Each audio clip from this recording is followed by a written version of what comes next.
A teologia de baixo ou a teologia de cima? Este é o tema da lição de hoje. Qual a diferença entre uma e a outra? Qual é a melhor? Qual a tendência do ser humano a aceitar a de baixo ou a de cima? Você está no canal Mapa do Dia com o pastor Oswaldo Lima. Hoje é 25 de dezembro de 2024, quarta-feira, dia de Natal. Feliz Natal para você e toda a sua família. Que a ceia de Natal hoje, o almoço de Natal, possa fazer toda a diferença na sua vida. Que não fique só na troca de presentes, que não fique só nos alimentos e nos presentes, mas que fique no calor da amizade com Jesus. Que você encoste em Cristo e deixe que Ele ilumine a sua vida e que isso renove as suas energias, as suas forças para um novo ano que vai se aproximando. Sabemos que Jesus não nasceu em dezembro, muito menos no dia 25 de dezembro. Mas uma vez que a humanidade separou esse dia para celebrar o nascimento do Senhor Jesus, sabemos que de fato ele nasceu nessa terra. Então, em homenagem ao seu nascimento, em comemoração à presença dele aqui à terra, permita que ele nasça no seu coração. Dê a ele o seu coração, para que o Natal tenha o melhor e mais profundo significado na sua vida e na vida das pessoas que estão à sua volta. A lição de hoje traz então essa divergência entre a teologia de cima e a teologia de baixo.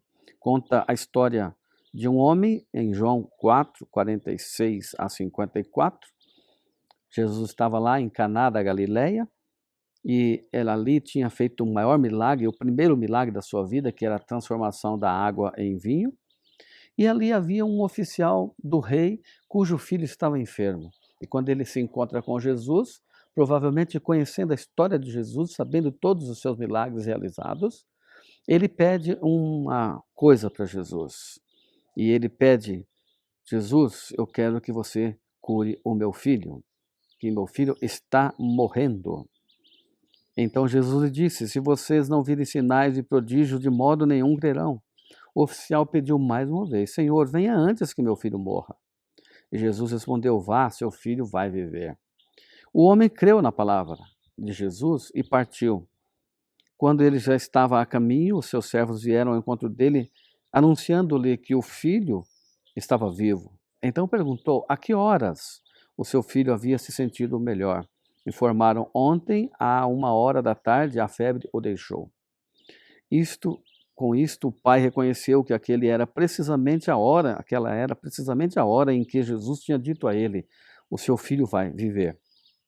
E ele e toda a sua casa creram. Este foi o segundo sinal que Jesus fez, depois de ir da Judéia para a Galiléia.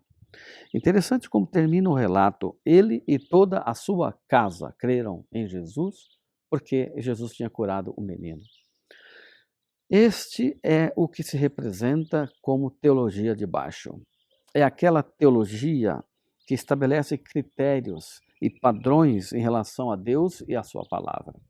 Nesta teologia, as ideias humanas, embora falíveis, limitadas, subjetivas, acabam se tornando a autoridade final da interpretação da palavra de Deus. E é uma armadilha. Não vamos questionar o fato de que o homem creu e toda a família. O importante é que creu. Mas a teologia de cima é diferente da teologia de baixo. Como é, então, a teologia de cima? A teologia de cima é aquela onde a fé reage, assumindo desde o início a crença em Deus e na sua palavra. Aqui temos João 4:48 que fala assim: então Jesus lhe disse: se vocês não virem sinais e prodígios, de modo nenhum crerão. João 6, 14 e 15, quando as pessoas viram o sinal que Jesus havia feito, disseram: este é verdadeiramente o profeta que havia de vir ao mundo. Jesus ficou sabendo que estavam para vir com a intenção de fazê-lo rei à força. Então ele se retirou outra vez sozinho para o monte. E 2 Timóteo 3,16 diz: toda a escritura é inspirada por Deus e útil para o ensino, para a repreensão, para a correção e para a educação na justiça.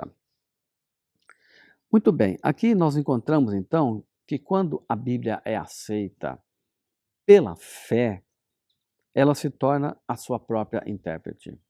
Eu não preciso dar as minhas versões, a minha subjetividade, as minhas informações, a minha interpretação bíblica.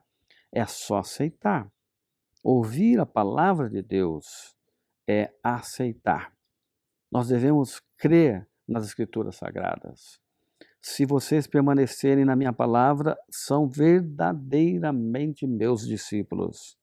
Se nós duvidamos da palavra, ele não permanecerá em nós.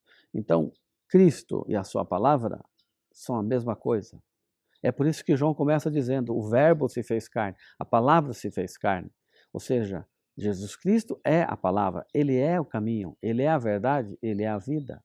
E ele também é a luz. Então, aceitar Jesus significa aceitar a sua palavra. Agora, ouvir a palavra vai além de observar, de absorver informações. Significa fazer a vontade de Deus. Esta é a resposta ativa à palavra.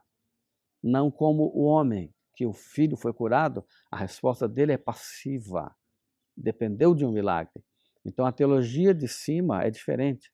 Você não precisa de uma passividade. A fé é ativa, ela vai na frente, vai primeiro. Se alguém decidir fazer a vontade de Deus, saberá se o meu ensino vem de Deus ou se falo por mim mesmo. Então, ouvir a palavra de Deus e ter fé e ter a teologia de cima significa então fazer a vontade de Deus. Não apenas ouvir, mas seguir, cumprir, colocar em prática. Ouvir a palavra de Deus é uma expressão de amor a Ele. Se alguém me ama, guardarás minha palavra, e o meu Pai o amará, e viveremos para Ele e faremos nele morada. João 14, 33. Então me fala uma coisa, qual é a relação entre amor, Jesus e obediência? É tudo. Quem ama, obedece. Quem obedece, tem fé. Quem tem fé, recebe a bênção. E, pela bênção, ele se torna também um canal de bênção. Neste Natal, seja uma bênção, seja uma luz. Não só no Natal, mas todos os dias da sua vida. Creia na palavra, creia no Senhor Jesus. Viva feliz. E nos encontramos amanhã. Um abraço, vamos orar. Senhor, nos ajude a sermos praticantes de uma teologia de cima, que a fé não precisa de evidências. A fé é crer naquilo que ainda vai acontecer. Dá-nos essa graça, em nome do Senhor Jesus. Amém. Feliz Natal! Eu sigo o canal Mapa do Dia. E você?